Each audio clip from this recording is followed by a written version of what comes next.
احمق لوگ کہیں گے کہ مسلمان جس قبلے پر پہلے سے چلے آتے تھے اب اس سے کیوں منہ پھیر بیٹھے؟ تم کہہ دو کہ مشرق اور مغرب سب اللہ ہی کا ہے، وہ جس کو چاہتا ہے سیدھے رستے پر چلاتا ہے، اور اسی طرح ہم نے تم کو امت معتدل بنایا ہے تاکہ تم لوگوں پر گواہ بنو اور پیغمبر آخر الزمان صلی اللہ علیہ وآلہ وسلم تم پر گواہ بنے۔ اور جس قبلے پر تم پہلے تھے اس کو ہم نے اس لیے مقرر کیا تھا کہ معلوم کریں کہ کون ہمارے پیغمبر کا تابع رہتا ہے اور کون الٹے پاؤں پھر جاتا ہے۔ اور یہ بات یعنی تحویل قبلہ لوگوں کو گراں معلوم ہوئی، مگر جن کو اللہ نے ہدایت بخشی ہے وہ اسے گراں نہیں سمجھتے، اور اللہ ایسا نہیں کہ تمہارے ایمان کو یوں ہی ضائع کر دے۔ اللہ تو لوگوں پر بڑا مہربان ہے، صاحب رحمت ہے۔ اے پیغمبر صلی اللہ علیہ وآلہ وسلم، ہم تمہارا آسمان کی طرف منہ اٹھانا دیکھ رہے ہیں، سو ہم تم کو اسی قبلے کی طرف جس کو تم پسند کرتے ہو منہ کرنے کا حکم دیں گے۔ تو اپنا منہ مسجد حرام یعنی خانہ کعبہ کی طرف پھیر لو، اور تم لوگ جہاں ہوا کرو نماز پڑھنے کے وقت اسی مسجد کی طرف منہ کر لیا کرو۔ اور جن لوگوں کو کتاب دی گئی ہے وہ خوب جانتے ہیں کہ یہ نیا قبلہ ان کے پروردگار کی طرف سے حق ہے، اور جو کام یہ لوگ کرتے ہیں اللہ ان سے بے خبر نہیں۔ اور اگر تم ان اہل کتاب کے پاس تمام نشانیاں بھی لے کر آؤ تو بھی یہ تمہارے قبلے کی پیروی نہ کریں، اور تم بھی ان کے قبلے کی پیروی کرنے والے نہیں ہو، اور ان میں سے بھی بعض کے قبلے کے پیرو نہیں۔ اور اگر تم باوجود اس کے کہ تمہارے پاس علم یعنی اللہ کا حکم آ چکا ہے ان کی خواہشوں کے پیچھے چلو گے تو ظالموں میں ہو جاؤ گے۔ جن لوگوں کو ہم نے کتاب دی ہے وہ ان پیغمبر آخر الزمان صلی اللہ علیہ وآلہ وسلم کو اس طرح پہچانتے ہیں جس طرح اپنے بیٹوں کو پہچانا کرتے ہیں، مگر ایک فریق ان میں سے سچی بات کو جان بوجھ کر چھپا رہا ہے۔ اے پیغمبر صلی اللہ علیہ وآلہ وسلم، یہ نیا قبلہ تمہارے پروردگار کی طرف سے حق ہے، تو تم ہرگز شک کرنے والوں میں نہ ہونا، اور ہر ایک شخص کے لیے ایک سمت مقرر ہے جدھر وہ عبادت کے وقت منہ کیا کرتا ہے، تو تم نیکیوں میں سبقت حاصل کرو۔ تم جہاں ہوگے اللہ تم سب کو جمع کرے گا، بے شک اللہ ہر چیز پر قادر ہے۔ اور تم جہاں سے نکلو نماز میں اپنا منہ مسجد حرام کی طرف کر لیا کرو، بے شبہ یہ تمہارے پروردگار کی طرف سے حق ہے، اور تم لوگ جو کچھ کرتے ہو اللہ اس سے بے خبر نہیں۔ اور تم جہاں سے نکلو مسجد حرام کی طرف منہ کر کے نماز پڑھا کرو، اور مسلمانوں تم جہاں ہوا کرو اسی مسجد کی طرف رخ کیا کرو۔ یہ تاکید اس لیے کی گئی ہے کہ لوگ تم کو کسی طرح کا الزام نہ دے سکیں، مگر ان میں سے جو ظالم ہیں وہ الزام دیں تو دیں، سو ان سے مت ڈرنا اور مجھی سے ڈرتے رہنا، اور یہ بھی مقصود ہے کہ میں تم کو اپنی تمام نعمتیں بخشوں، اور یہ بھی کہ تم راہ راست پر چلو۔ جس طرح من جملہ اور نعمتوں کے ہم نے تمہیں میں سے ایک رسول بھیجے ہیں جو تم کو ہماری آیتیں پڑھ پڑھ کر سناتے اور تمہیں پاک بناتے، اور کتاب یعنی قرآن اور دانائی سکھاتے ہیں، اور ایسی باتیں بتاتے ہیں جو تم پہلے نہیں جانتے تھے، سو تم مجھے یاد کیا کرو، میں تمہیں یاد کیا کروں گا، اور میرا احسان مانتے رہنا اور میری ناشکری نہ کرنا۔ اے ایمان والو، صبر اور نماز سے مدد لیا کرو، بے شک اللہ صبر کرنے والوں کے ساتھ ہے۔ اور جو لوگ اللہ کی راہ میں مارے جائیں ان کی نسبت یہ نہ کہنا کہ وہ مرے ہوئے ہیں، وہ مردہ نہیں بلکہ زندہ ہیں، لیکن تم کو شعور نہیں۔ اور ہم کسی قدر خوف اور بھوک اور مال اور جانوں اور میووں کے نقصان سے تمہاری آزمائش کریں گے، اور صبر کرنے والوں کو بشارت سنا دو کہ ان لوگوں پر جب کوئی مصیبت واقع ہوتی ہے تو کہتے ہیں کہ ہم اللہ ہی کا مال ہیں اور اسی کی طرف لوٹ کر جانے والے ہیں۔ یہی لوگ ہیں جن پر ان کے پروردگار کی عنایتیں ہیں اور خصوصی رحمت بھی ہے، اور یہی سیدھے رستے پر ہیں۔ بے شک کوہ صفا اور مروہ اللہ کی نشانیوں میں سے ہیں، تو جو شخص خانہ کعبہ کا حج یا عمرہ کرے اس پر کچھ گناہ نہیں کہ دونوں کے درمیان چکر لگائے، بلکہ یہ ایک نیک کام ہے، اور جو کوئی نیک کام کرے تو اللہ قدردان ہے، دانا ہے۔ جو لوگ ہمارے حکموں اور ہدایتوں کو جو ہم نے نازل کی ہیں کسی غرض فاسد سے چھپاتے ہیں، باوجود کہ ہم نے ان کو لوگوں کے سمجھانے کے لیے اپنی کتاب میں کھول کھول کر بیان کر دیا ہے۔ ایسوں پر اللہ اور تمام لعنت کرنے والے لعنت کرتے ہیں۔ ہاں، جو توبہ کرتے ہیں اور اپنی حالت درست کر لیتے ہیں اور احکام الہی کو صاف صاف بیان کر دیتے ہیں تو میں ان کے قصور معاف کر دیتا ہوں، اور میں بڑا معاف کرنے والا بڑا مہربان ہوں۔ جو لوگ کافر ہوئے اور کافر ہی مرے، ایسوں پر اللہ کی اور فرشتوں کی اور انسانوں کی سب کی لعنت، وہ ہمیشہ اسی لعنت میں گرفتار رہیں گے۔ ان سے نہ تو عذاب ہلکا ہی کیا جائے گا اور نہ انہیں کچھ مہلت ملے گی۔ اور لوگوں، تمہارا معبود ایک ہی معبود ہے، اس بڑے مہربان اور رحم والے کے سوا کوئی عبادت کے لائق نہیں۔ بے شک آسمانوں اور زمین کے پیدا کرنے میں اور رات اور دن کے ایک دوسرے کے پیچھے آنے جانے میں اور کشتیوں اور جہازوں میں جو سمندر میں لوگوں کے فائدے کے لیے رواں ہیں، اور میں جس کو اللہ آسمان سے برساتا اور اس سے زمین کو اس کے مردہ ہو جانے کے بعد زندہ یعنی خشک ہو جانے کے بعد سرسبز کر دیتا ہے، اور زمین پر ہر قسم کے جانور پھیلانے میں اور ہواؤں کے چلانے میں اور بادلوں میں جو آسمان اور زمین کے درمیان گھرے رہتے ہیں، عقل مندوں کے لیے اللہ کی قدرت کی نشانیاں ہیں۔ اور بعض لوگ ایسے ہیں جو غیر اللہ کو اللہ کا شریک بناتے اور ان سے اللہ کی سی محبت کرتے ہیں، لیکن جو ایمان والے ہیں وہ تو اللہ ہی کے سب سے زیادہ دوست دار ہیں۔ اور اے کاش ظالم لوگ جو بات عذاب کے وقت دیکھیں گے اب دیکھ لیتے کہ سب طرح کی طاقت اللہ ہی کو ہے، اور یہ کہ اللہ سخت عذاب کرنے والا ہے۔ اس دن کفر کے پیشوا اپنے پیروں سے بیزاری ظاہر کریں گے اور دونوں عذاب الہی دیکھ لیں گے اور ان کے آپس کے تعلقات منقطع ہو جائیں گے۔ یہ حال دیکھ کر پیروی کرنے والے حسرت سے کہیں گے کہ اے کاش ہمیں پھر دنیا میں جانا نصیب ہو، تاکہ جس طرح یہ ہم سے بیزار ہو رہے ہیں اسی طرح ہم بھی ان سے بیزار ہوں۔ اس طرح اللہ ان کے اعمال حسرت بنا کر دکھائے گا اور وہ دوزخ سے نکل نہیں سکیں گے۔ لوگوں، جو چیزیں زمین میں حلال طیب ہیں وہ کھاؤ، اور شیطان کے قدموں پر نہ چلو، وہ تمہارا کھلا دشمن ہے۔ وہ تو تم کو برائی اور بے حیائی ہی کے کام کرنے کو کہتا ہے، اور یہ بھی کہ اللہ کی نسبت ایسی باتیں کہو جن کا تمہیں کچھ بھی علم نہیں۔ اور جب ان لوگوں سے کہا جاتا ہے کہ جو کتاب اللہ نے نازل فرمائی ہے اس کی پیروی کرو، تو کہتے ہیں نہیں، بلکہ ہم تو اسی چیز کی پیروی کریں گے جس پر ہم نے اپنے باپ دادا کو پایا۔ بھلا اگرچہ ان کے باپ دادا نہ کچھ سمجھتے ہوں اور نہ سیدھے رستے پر ہوں، تب بھی وہ انہی کی تقلید کیے جائیں گے۔ جو لوگ کافر ہیں ان کی مثال اس شخص کی سی ہے جو کسی ایسی چیز کو آواز دے جو پکار اور آواز کے سوا کچھ سن نہ سکے۔ یہ بہرے ہیں، گونگے ہیں، اندھے ہیں کہ کچھ سمجھ ہی نہیں سکتے۔ اے اہل ایمان، جو پاکیزہ چیزیں ہم نے تم کو عطا فرمائی ہیں ان کو کھاؤ، اور اگر اللہ ہی کے بندے ہو تو اس کی نعمتوں کا شکر بھی ادا کرو۔ اس نے تو تم پر بس مرا ہوا جانور اور لہو اور سور کا گوشت اور جس چیز پر اللہ کے سوا کسی اور کا نام پکارا جائے حرام کر دیا ہے۔ ہاں، جو مجبور ہو جائے بشرطے کہ اللہ کی نافرمانی نہ کرے اور حد ضرورت سے باہر نہ نکل جائے، اس پر کچھ گناہ نہیں۔ بے شک اللہ بخشنے والا ہے، رحم کرنے والا ہے۔ جو لوگ اللہ کی کتاب سے ان آیتوں اور ہدایتوں کو جو اس نے نازل فرمائی ہیں چھپاتے اور ان کے بدلے تھوڑی سی قیمت یعنی دنیاوی منفعت حاصل کرتے ہیں، وہ اپنے پیٹوں میں محض آگ بھرتے ہیں۔ ایسے لوگوں سے اللہ قیامت کے دن نہ کلام کرے گا اور نہ ان کو گناہوں سے پاک کرے گا، اور ان کے لیے دکھ دینے والا عذاب ہے۔ یہ وہ لوگ ہیں جنہوں نے ہدایت چھوڑ کر گمراہی اور بخشش چھوڑ کر عذاب خرید لیا۔ یہ آتش جہنم کی کیسی برداشت کرنے والے ہیں۔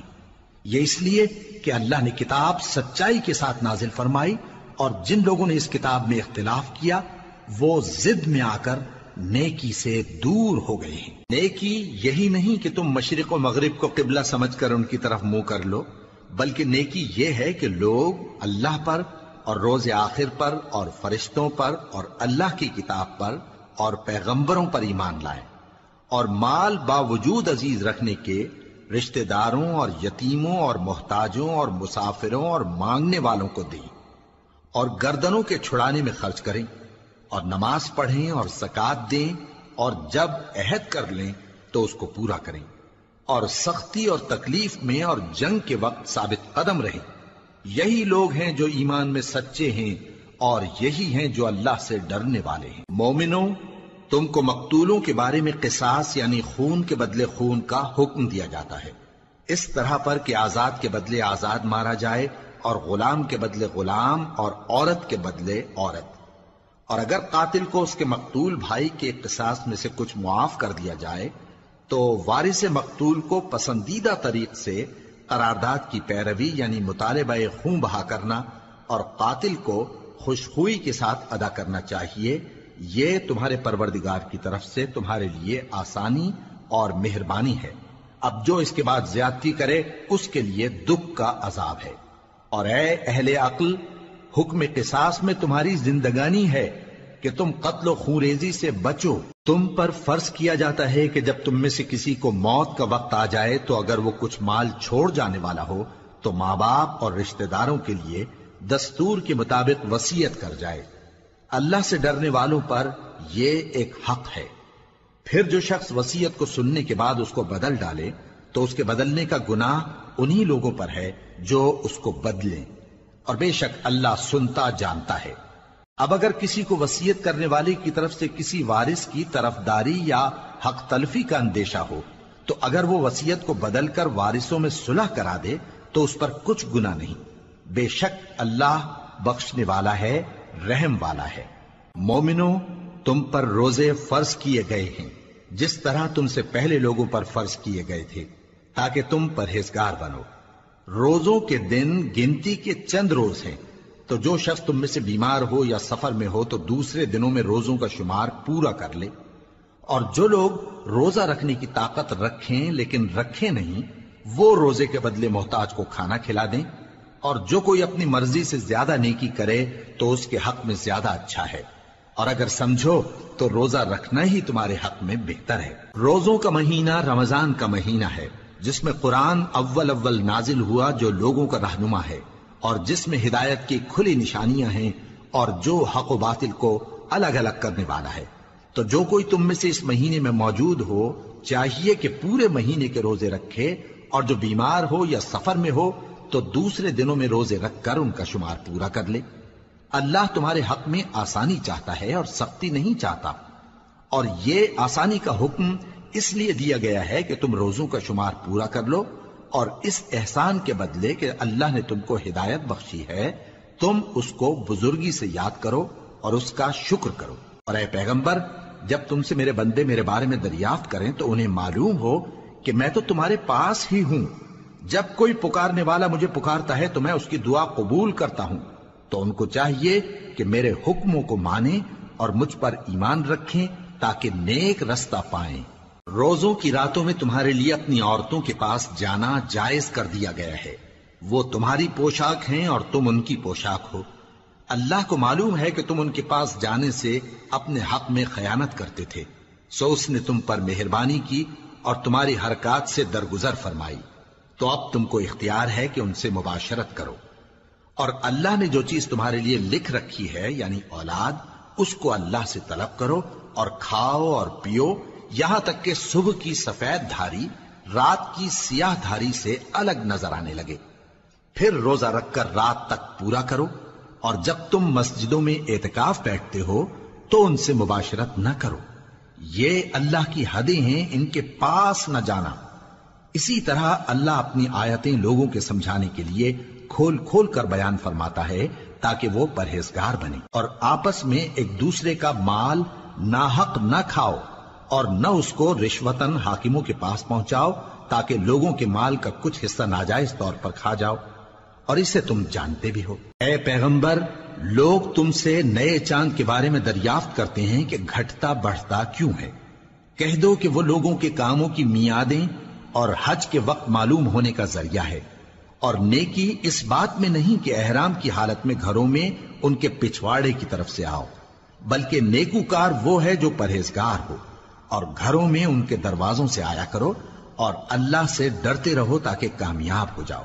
اور جو لوگ تم سے لڑتے ہیں تم بھی اللہ کی راہ میں ان سے لڑو، مگر زیادتی نہ کرنا کہ اللہ زیادتی کرنے والوں کو دوست نہیں رکھتا، اور ان کو جہاں پاؤ قتل کر دو، اور جہاں سے انہوں نے تم کو نکالا ہے یعنی مکے سے، وہاں سے تم بھی ان کو نکال دو۔ اور دین سے گمراہ کرنے کا فساد قتل و خونریزی سے کہیں بڑھ کر ہے، اور جب تک وہ تم سے مسجد حرام یعنی خانہ کعبہ کے پاس نہ لڑیں، تم بھی وہاں ان سے نہ لڑنا۔ ہاں اگر وہ تم سے لڑیں تو تم ان کو قتل کر ڈالو، کافروں کی یہی سزا ہے۔ پھر اگر وہ باز آ جائیں تو اللہ بخشنے والا ہے، رحم کرنے والا ہے۔ اور ان سے اس وقت تک لڑتے رہنا کہ فساد نابود ہو جائے اور ملک میں اللہ ہی کا دین غالب ہو جائے۔ پھر اگر وہ فساد سے باز آ جائیں تو ظالموں کے سوا کسی پر زیادتی نہیں کرنی چاہیے۔ ادب کا مہینہ ادب کے مہینے کے مقابل ہے، اور ادب کی چیزیں ایک دوسرے کا بدلہ ہیں۔ پس اگر کوئی تم پر زیادتی کرے تو جیسی زیادتی وہ تم پر کرے ویسی ہی تم اس پر کرو، اور اللہ سے ڈرتے رہو اور جان رکھو کہ اللہ ڈرنے والوں کے ساتھ ہے۔ اور اللہ کی راہ میں مال خرچ کرو اور اپنے آپ کو ہلاکت میں نہ ڈالو، اور نیکی کرو، بے شک اللہ نیکی کرنے والوں کو دوست رکھتا ہے۔ اور اللہ کی خوشنودی کے لیے حج اور عمرے کو پورا کرو، اور اگر راستے میں روک لیے جاؤ تو جیسی قربانی میسر ہو کر دو، اور جب تک قربانی اپنے مقام پر نہ پہنچ جائے سر نہ منڈاؤ۔ اور اگر کوئی تم میں بیمار ہو یا اس کے سر میں کسی طرح کی تکلیف ہو تو اگر وہ سر منڈا لے تو اس کے بدلے روزے رکھے یا صدقہ دے یا قربانی کرے۔ پھر جب تکلیف دور ہو کر تم مطمئن ہو جاؤ تو جو تم میں حج کے وقت تک عمرے سے فائدہ اٹھانا چاہے وہ جیسی قربانی میسر ہو کرے، اور جس کو قربانی نہ ملے وہ 3 روزے ایام حج میں رکھے اور 7 جب واپس ہو، یہ پورے 10 ہوئے۔ یہ حکم اس شخص کے لیے ہے جس کے اہل و عیال مکے میں نہ رہتے ہوں۔ اور اللہ سے ڈرتے رہو اور جان رکھو کہ اللہ سخت عذاب دینے والا ہے۔ حج کے مہینے معین ہیں جو معلوم ہیں، تو جو شخص ان مہینوں میں حج کی نیت کر لے تو حج کے دنوں میں نہ عورتوں سے اختلاط کرے، نہ کوئی برا کام کرے اور نہ کسی سے جھگڑے۔ اور جو نیک کام تم کرو گے وہ اللہ کو معلوم ہو جائے گا۔ اور زاد راہ یعنی رستے کا خرچ ساتھ لے جاؤ، کیونکہ بہترین زاد راہ پرہیزگاری ہے۔ اور اے اہل عقل، مجھی سے ڈرتے رہو، اس کا تمہیں کچھ گناہ نہیں کہ حج کے دنوں میں بذریعہ تجارت اپنے پروردگار سے روزی طلب کرو۔ اور جب عرفات سے واپس ہونے لگو تو مشعر حرام یعنی مزدلفہ میں اللہ کا ذکر کرو، اور اس طرح ذکر کرو جس طرح اس نے تم کو سکھایا، اور اس سے پیشتر تم لوگ ان طریقوں سے محض ناواقف تھے۔ پھر جہاں سے اور لوگ واپس ہوں وہیں سے تم بھی واپس ہو، اور اللہ سے بخشش مانگو، بے شک اللہ بخشنے والا ہے، رحمت کرنے والا ہے۔ پھر جب حج کے تمام ارکان پورے کر چکو تو مینا میں اللہ کو یاد کرو جس طرح اپنے باپ دادا کو یاد کیا کرتے تھے، بلکہ اس سے بھی زیادہ۔ اور بعض لوگ ایسے ہیں جو اللہ سے التجا کرتے ہیں کہ اے پروردگار ہم کو جو دینا ہے دنیا ہی میں دے دے، اور ایسے لوگوں کا آخرت میں کچھ حصہ نہیں۔ اور بعض ایسے ہیں کہ دعا کرتے ہیں کہ پروردگار ہم کو دنیا میں بھی نعمت عطا فرما اور آخرت میں بھی نعمت بخشیو اور دوزخ کے عذاب سے محفوظ رکھیو۔ یہی لوگ ہیں جن کے لیے ان کے کاموں کا حصہ یعنی اجر نیک تیار ہے، اور اللہ جلد حساب لینے والا ہے۔ اور قیام منا کے دنوں میں جو گنتی کے دن ہیں اللہ کو یاد کرو۔ اگر کوئی جلدی کرے اور 2 ہی دن میں چل دے تو اس پر بھی کچھ گناہ نہیں، اور جو بات تک ٹھہرا رہے اس پر بھی کچھ گناہ نہیں۔ یہ باتیں اس شخص کے لیے ہیں جو اللہ سے ڈرے، اور تم لوگ اللہ سے ڈرتے رہو اور جان رکھو کہ تم سب اس کے پاس جمع کیے جاؤ گے۔ اور کوئی شخص تو ایسا ہے جس کی گفتگو دنیا کی زندگی میں تم کو دلکش معلوم ہوتی ہے، اور وہ اپنے معافی ضمیر پر یعنی اس بات پر جو اس کے دل میں ہے اللہ کو گواہ بناتا ہے، حالانکہ وہ سخت جھگڑالو ہے۔ اور جب پیٹ پھیر کر چلا جاتا ہے تو زمین میں دوڑتا پھرتا ہے تاکہ اس میں فتنہ انگیزی کرے اور کھیتی کو برباد اور انسانوں اور حیوانوں کی نسل کو نابود کر دے، اور اللہ فتنہ انگیزی کو پسند نہیں کرتا۔ اور جب اس سے کہا جاتا ہے کہ اللہ سے خوف کر تو غرور اس کو گناہ میں پھنسا دیتا ہے، سو اس کو جہنم کافی ہے اور وہ بہت برا ٹھکانہ ہے۔ اور کوئی شخص ایسا ہے کہ اللہ کی خوشنودی حاصل کرنے کے لیے اپنی جان بیچ ڈالتا ہے، اور اللہ بندوں پر بہت مہربان ہے۔ مومنو، اسلام میں پورے پورے داخل ہو جاؤ اور شیطان کے پیچھے نہ چلو، وہ تو تمہارا کھلا دشمن ہے۔ پھر اگر تم احکام روشن پہنچ جانے کے بعد لڑکھڑا جاؤ تو جان رکھو کہ اللہ غالب ہے، حکمت والا ہے۔ کیا یہ لوگ اسی بات کے منتظر ہیں کہ ان پر اللہ کا عذاب بادل کے سائبانوں میں آ نازل ہو اور فرشتے بھی اتر آئیں اور کام تمام کر دیا جائے؟ اور سب کاموں کا رجوع اللہ ہی کی طرف ہے۔ اے پیغمبر، بنی اسرائیل سے پوچھو کہ ہم نے ان کو کتنی کھلی نشانیاں دیں، اور جو شخص اللہ کی نعمت کو اپنے پاس آنے کے بعد بدل دے تو اللہ سخت عذاب کرنے والا ہے۔ اور جو کافر ہیں ان کے لیے دنیا کی زندگی خوشنما کر دی گئی ہے، اور وہ مومنوں سے تمسخر کرتی ہیں، لیکن جو پرہیزگار ہیں وہ قیامت کے دن ان سے اوپر ہوں گے۔ اور اللہ جس کو چاہتا ہے بے حساب رزق دیتا ہے۔ پہلے تو سب لوگوں کا ایک ہی مذہب تھا، لیکن وہ آپس میں اختلاف کرنے لگے تو اللہ نے ان کی طرف بشارت دینے والے اور ڈر سنانے والے پیغمبر بھیجے، اور ان پر سچائی کے ساتھ کتابیں نازل کی تاکہ جن امور میں لوگ اختلاف کرتے تھے ان کا ان میں فیصلہ کر دے۔ اور اس میں اختلاف بھی انہی لوگوں نے کیا جن کو کتاب دی گئی تھی، باوجود کہ ان کے پاس کھلے ہوئے احکام آ چکے تھے، اور یہ اختلاف انہوں نے صرف آپس کی ضد سے کیا۔ تو جس امر حق میں وہ اختلاف کرتے تھے اللہ نے اپنی مہربانی سے مومنوں کو اس کی راہ دکھا دی، اور اللہ جس کو چاہتا ہے سیدھا رستہ دکھا دیتا ہے۔ کیا تم یہ خیال کرتے ہو کہ یوں ہی بہشت میں داخل ہو جاؤ گے، اور ابھی تم کو پہلے لوگوں کی سی مشکلیں تو پیش آئی ہی نہیں؟ ان کو بڑی بڑی سختیاں اور تکلیفیں پہنچیں، اور وہ صعوبتوں میں ہلا ہلا دیے گئے، یہاں تک کہ پیغمبر اور مومن لوگ جو ان کے ساتھ تھے سب پکار اٹھے کہ کب اللہ کی مدد آئے گی۔ دیکھو اللہ کی مدد ان قریب آیا چاہتی ہے۔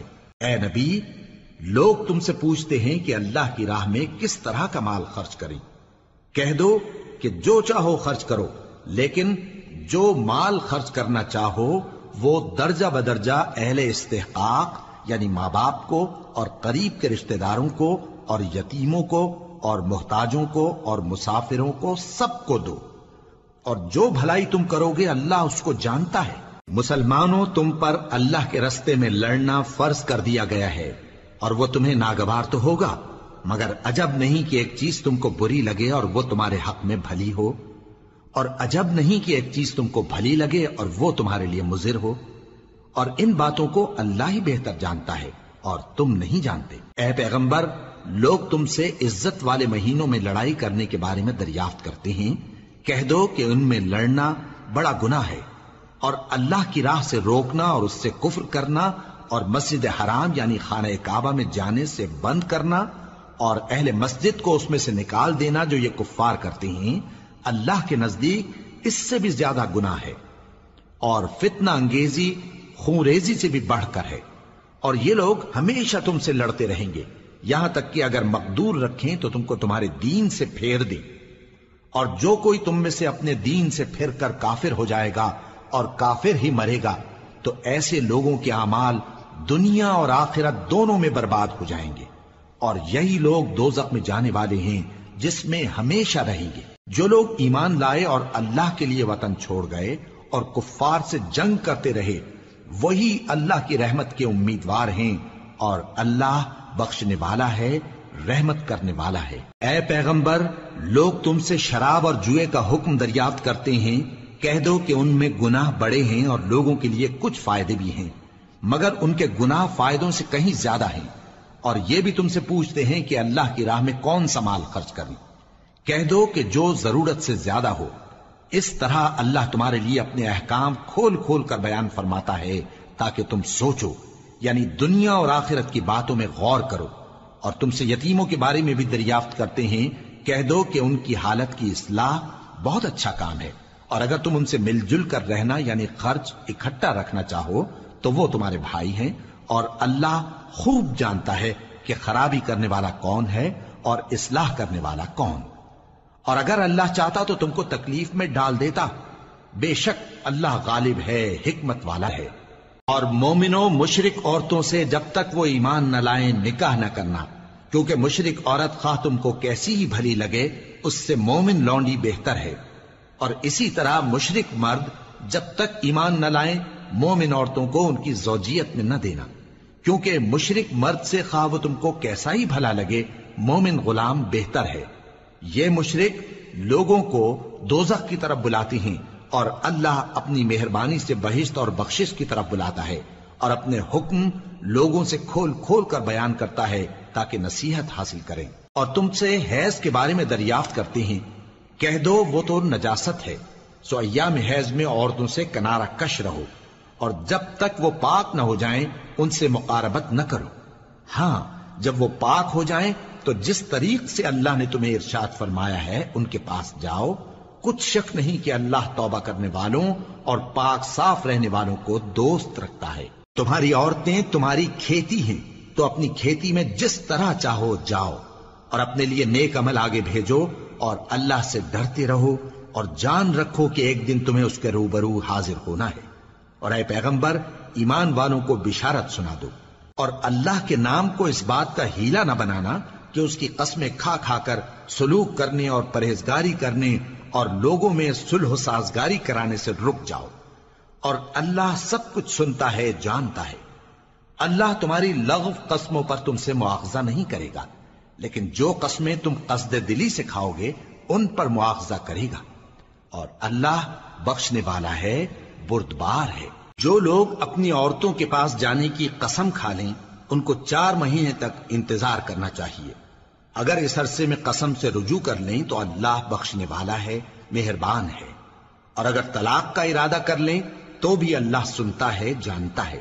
اور طلاق والی عورتیں 3 حیض تک اپنے تئیں روکے رہیں، اور اگر وہ اللہ اور روز قیامت پر ایمان رکھتی ہیں تو ان کو جائز نہیں کہ اللہ نے جو کچھ ان کے شکم میں پیدا کیا ہے اس کو چھپائیں، اور ان کے خاوند اگر پھر موافقت چاہیں تو اس مدت میں وہ ان کو اپنی زوجیت میں لے لینے کے زیادہ حقدار ہیں۔ اور عورتوں کا حق مردوں پر ویسا ہی ہے جیسے دستور کے مطابق مردوں کا حق عورتوں پر ہے، البتہ مردوں کو عورتوں پر 1 درجہ فضیلت ہے، اور اللہ غالب ہے، صاحب حکمت ہے۔ طلاق صرف 2 بار ہے، یعنی جب 2 دفعہ طلاق دے دی جائے تو پھر عورتوں کو یا تو بطریق شائستہ نکاح میں رہنے دینا ہے یا بھلائی کے ساتھ چھوڑ دینا، اور یہ جائز نہیں کہ جو مہر تم ان کو دے چکے ہو اس میں سے کچھ واپس لے لو۔ ہاں اگر زن و شوہر کو خوف ہو کہ وہ اللہ کی حدوں کو قائم نہیں رکھ سکیں گے تو اگر عورت خاوند کے ہاتھ سے رہائی پانے کے بدلے میں کچھ دے ڈالے تو دونوں پر کچھ گناہ نہیں۔ یہ اللہ کی مقرر کی ہوئی حدیں ہیں، ان سے باہر نہ نکلنا، اور جو لوگ اللہ کی حدوں سے باہر نکل جائیں گے وہ گناہگار ہوں گے۔ پھر اگر شوہر 2 طلاقوں کے بعد تیسری طلاق عورت کو دے دے تو اس کے بعد جب تک عورت کسی دوسرے شخص سے نکاح نہ کر لے اس پہلے شوہر پر حلال نہ ہوگی۔ ہاں اگر دوسرا خاوند بھی طلاق دے دے اور عورت اور پہلا خاوند پھر ایک دوسرے کی طرف رجوع کر لیں تو ان پر کچھ گناہ نہیں، بشرطے کہ دونوں یقین کریں کہ اللہ کی حدوں کو قائم رکھ سکیں گے، اور یہ اللہ کی حدیں ہیں، ان کو وہ ان لوگوں کے لیے بیان فرماتا ہے جو علم رکھتے ہیں۔ اور جب تم عورتوں کو 2 دفعہ طلاق دے چکو اور ان کی عدت پوری ہو جائے تو انہیں یا تو حسن سلوک سے نکاح میں رہنے دو یا بطریق شائستہ رخصت کر دو، اور اس نیت سے ان کو نکاح میں نہ رہنے دینا چاہیے کہ انہیں تکلیف دو اور ان پر زیادتی کرو، اور جو ایسا کرے گا وہ اپنا ہی نقصان کرے گا۔ اور اللہ کے احکام کو ہنسی اور کھیل نہ بناؤ، اور اللہ نے تم کو جو نعمتیں بخشی ہیں اور تم پر جو کتاب اور دانائی کی باتیں نازل کی ہیں جن سے وہ تمہیں نصیحت فرماتا ہے ان کو یاد کرو، اور اللہ سے ڈرتے رہو، اور جان رکھو کہ اللہ ہر چیز سے واقف ہے۔ اور جب تم عورتوں کو طلاق دے چکو اور ان کی عدت پوری ہو جائے تو ان کو اپنے شوہروں کے ساتھ جب وہ آپس میں جائز طور پر راضی ہو جائیں نکاح کرنے سے مت روکو۔ اس حکم سے اس شخص کو نصیحت کی جاتی ہے جو تم میں اللہ اور روز آخر پر یقین رکھتا ہے، یہ تمہارے لیے نہایت خوب اور بہت پاکیزگی کی بات ہے، اور اللہ جانتا ہے اور تم نہیں جانتے۔ اور مائیں اپنے بچوں کو پورے 2 سال دودھ پلائیں یہ حکم اس شخص کے لیے ہے جو پوری مدت تک دودھ پلوانا چاہے، اور دودھ پلانے والی ماؤں کا کھانا اور کپڑا دستور کے مطابق باپ کے ذمے ہوگا۔ کسی شخص کو اس کی طاقت سے زیادہ تکلیف نہیں دی جاتی، تو یاد رکھو کہ نہ تو ماں کو اس کے بچے کے سبب نقصان پہنچایا جائے اور نہ باپ کو اس کی اولاد کی وجہ سے نقصان پہنچایا جائے، اور اسی طرح نان و نفقہ بچے کے وارث کے ذمے ہے۔ اور اگر دونوں یعنی ماں باپ آپس کی رضامندی اور صلاح سے بچے کا دودھ چھڑانا چاہیں تو ان پر کچھ گناہ نہیں، اور اگر تم اپنی اولاد کو دودھ پلوانا چاہو تو تم پر کچھ گناہ نہیں، بشرطے کہ تم دودھ پلانے والیوں کو دستور کے مطابق ان کا حق جو تم نے دینا کیا تھا دے دو، اور اللہ سے ڈرتے رہو اور جان رکھو کہ جو کچھ تم کرتے ہو اللہ اس کو دیکھ رہا ہے۔ اور جو لوگ تم میں سے مر جائیں اور عورتیں چھوڑ جائیں تو وہ عورتیں 4 مہینے اور 10 دن اپنے آپ کو روکے رہیں، اور جب یہ عدت پوری کر چکیں اور اپنے حق میں پسندیدہ کام یعنی نکاح کر لیں تو تم پر کچھ گناہ نہیں، اور اللہ تمہارے سب کاموں سے واقف ہے۔ اگر تم اشارے کنائے میں عورتوں کو نکاح کا پیغام بھیجو یا نکاح کی خواہش کو اپنے دلوں میں مخفی رکھو تو تم پر کچھ گناہ نہیں۔ اللہ کو معلوم ہے کہ تم ان سے نکاح کا ذکر کرو گے، مگر ایام عدت میں اس کے سوا کے دستور کے مطابق کوئی بات کہہ دو، پوشیدہ طور پر ان سے قول و قرار نہ کرنا، اور جب تک عدت پوری نہ ہو لے نکاح کا پختہ ارادہ نہ کرنا، اور جان رکھو کہ جو کچھ تمہارے دلوں میں ہے اللہ کو سب معلوم ہے، تو اس سے ڈرتے رہو اور جان رکھو کہ اللہ بخشنے والا ہے، حلم والا ہے۔ اور اگر تم عورتوں کو ان کے پاس جانے یا ان کا مہر مقرر کرنے سے پہلے طلاق دے دو تو تم پر کچھ گناہ نہیں، ہاں ان کو دستور کے مطابق کچھ خرچ ضرور دو، یعنی مقدور والا اپنے مقدور کے مطابق دے اور تنگ دست اپنی حیثیت کے مطابق۔ نیک لوگوں پر یہ ایک طرح کا حق ہے۔ اور اگر تم عورتوں کو ان کے پاس جانے سے پہلے طلاق دے دو لیکن مہر مقرر کر چکے ہو تو آدھا مہر دینا ہوگا۔ ہاں اگر عورتیں مہر بخش دیں یا مرد جن کے ہاتھ میں عقد نکاح ہے اپنا حق چھوڑ دیں اور پورا مہر دے دیں تو ان کو اختیار ہے۔ اور اگر تم مرد لوگ ہی اپنا حق چھوڑ دو تو یہ پرہیزگاری کی بات ہے، اور آپس میں بھلائی کرنے کو فراموش نہ کرنا۔ کچھ شک نہیں کہ اللہ تمہارے سب کاموں کو دیکھ رہا ہے۔ مسلمانوں، سب نمازیں خصوصاً بیچ کی نماز یعنی نماز عصر پورے اہتمام کے ساتھ ادا کرتے رہو اور اللہ کے آگے ادب سے کھڑے رہا کرو۔ پھر اگر تم خوف کی حالت میں ہو تو پیادے یا سوار جس حال میں ہو نماز پڑھ لو۔ پھر جب امن و اطمینان ہو جائے تو جس طریق سے اللہ نے تم کو سکھایا ہے جو تم پہلے نہیں جانتے تھے اللہ کو یاد کرو۔ اور جو لوگ تم میں سے مر جائیں اور عورتیں چھوڑ جائیں وہ اپنی عورتوں کے حق میں وصیت کر جائیں کہ ان کو 1 سال تک خرچ دیا جائے اور گھر سے نہ نکالی جائیں۔ ہاں اگر وہ خود گھر سے چلی جائیں اور اپنے حق میں پسندیدہ کام یعنی نکاح کر لیں تو تم پر کچھ گناہ نہیں، اور اللہ زبردست ہے، حکمت والا ہے۔ اور مطلقہ عورتوں کو بھی دستور کے مطابق نان و نفقہ دینا چاہیے، پرہیزگاروں پر یہ بھی حق ہے۔ اسی طرح اللہ اپنے احکام تمہارے لیے بیان فرماتا ہے تاکہ تم سمجھو۔ بھلا تم نے ان لوگوں کو نہیں دیکھا جو شمار میں ہزاروں ہی تھے اور موت کے ڈر سے اپنے گھروں سے نکل بھاگے تھے؟ تو اللہ نے ان کو حکم دیا کہ مر جاؤ، پھر ان کو زندہ بھی کر دیا۔ کچھ شک نہیں کہ اللہ لوگوں پر مہربانی رکھتا ہے، لیکن اکثر لوگ شکر نہیں کرتے۔ اور مسلمانوں، اللہ کی راہ میں جہاد کرو اور جان رکھو کہ اللہ سب کچھ سنتا ہے، سب کچھ جانتا ہے۔ کون ہے کہ اللہ کو قرض حسنہ دے کہ وہ اس کے بدلے اس کو کئی گنا زیادہ دے گا؟ اور اللہ ہی روزی کو تنگ کرتا اور وہی اسے کشادہ کرتا ہے، اور تم اسی کی طرف لوٹ کر جاؤ گے۔ بھلا تم نے بنی اسرائیل کی ایک جماعت کو نہیں دیکھا جس نے موسیٰ کے بعد اپنے پیغمبر سے کہا کہ آپ ہمارے لیے ایک بادشاہ مقرر کر دیں تاکہ ہم اللہ کی راہ میں جہاد کریں؟ پیغمبر نے کہا کہ اگر تم کو جہاد کا حکم دیا جائے تو ایسا تو نہیں کہ لڑنے سے پہلو تہی کرو۔ وہ کہنے لگے کہ ہم اللہ کی راہ میں کیوں نہ لڑیں گے جبکہ ہم وطن سے خارج اور بال بچوں سے جدا کر دیے گئے۔ پھر جب ان کو جہاد کا حکم دیا گیا تو چند اشخاص کے سوا سب پھر گئے، اور اللہ ظالموں سے خوب واقف ہے۔ اور پیغمبر نے ان سے یہ بھی کہا کہ اللہ نے تم پر طالوت کو بادشاہ مقرر فرمایا ہے، وہ بولے کہ اسے ہم پر بادشاہی کا حق کیوں کر ہو سکتا ہے؟ اس سے بڑھ کر بادشاہی کے مستحق تو ہم ہیں، اور اس کے پاس تو بہت سی دولت بھی نہیں۔ پیغمبر نے کہا کہ اللہ نے اس کو تم پر فضیلت دی ہے اور بادشاہی کے لیے منتخب فرمایا ہے۔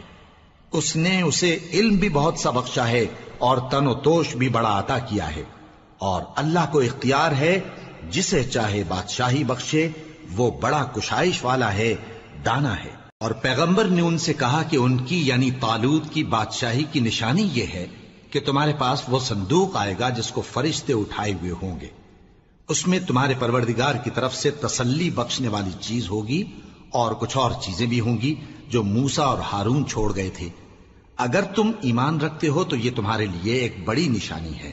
غرض جب طالوت فوجیں لے کر روانہ ہوا تو اس نے ان سے کہا کہ اللہ ایک نہر سے تمہاری آزمائش کرنے والا ہے، جو شخص اس میں سے پانی پی لے گا اس کی نسبت تصور کیا جائے گا کہ وہ میرا نہیں، اور جو نہ پیے گا وہ سمجھا جائے گا کہ میرا ہے۔ ہاں اگر کوئی ہاتھ سے چلو بھر پانی لے لے تو خیر۔ جب وہ لوگ نہر پر پہنچے تو چند آدمیوں کے سوا سب نے پانی پی لیا۔ پھر جب طالوت اور مومن لوگ جو اس کے ساتھ تھے نہر کے پار ہو گئے تو کہنے لگے کہ آج ہم میں جالوت اور اس کے لشکر سے مقابلہ کرنے کی طاقت نہیں۔ جو لوگ یقین رکھتے تھے کہ ان کو اللہ کے روبرو حاضر ہونا ہے، وہ کہنے لگے کہ بسا اوقات تھوڑی سی جماعت نے اللہ کے حکم سے بڑی جماعت پر فتح حاصل کی ہے، اور اللہ ثابت قدم رہنے والوں کے ساتھ ہے۔ اور جب وہ لوگ جالوت اور اس کے لشکر کے مقابل میں آئے تو اللہ سے دعا کی کہ اے پروردگار، ہم پر صبر کے دہانے کھول دے اور ہمیں لڑائی میں ثابت قدم رکھ اور لشکر کفار پر فتح یاب کر۔ تو طالوت کی فوج نے اللہ کے حکم سے ان کو شکست دے دی، اور داؤد نے جالوت کو قتل کر ڈالا، اور اللہ نے ان کو بادشاہی اور دانائی بخشی اور جو کچھ چاہا سکھایا۔ اور اگر اللہ لوگوں کو ایک دوسرے پر چڑھائی اور حملہ کرنے سے نہ ہٹاتا رہتا تو کرۂ ارض تباہ ہو جاتا، لیکن اللہ اہل عالم پر بڑا مہربان ہے۔ یہ اللہ کی آیتیں ہیں جو ہم تم کو سچائی کے ساتھ پڑھ کر سناتے ہیں، اور اے محمد صلی اللہ علیہ وآلہ وسلم تم بلا شبہ پیغمبروں میں سے ہو۔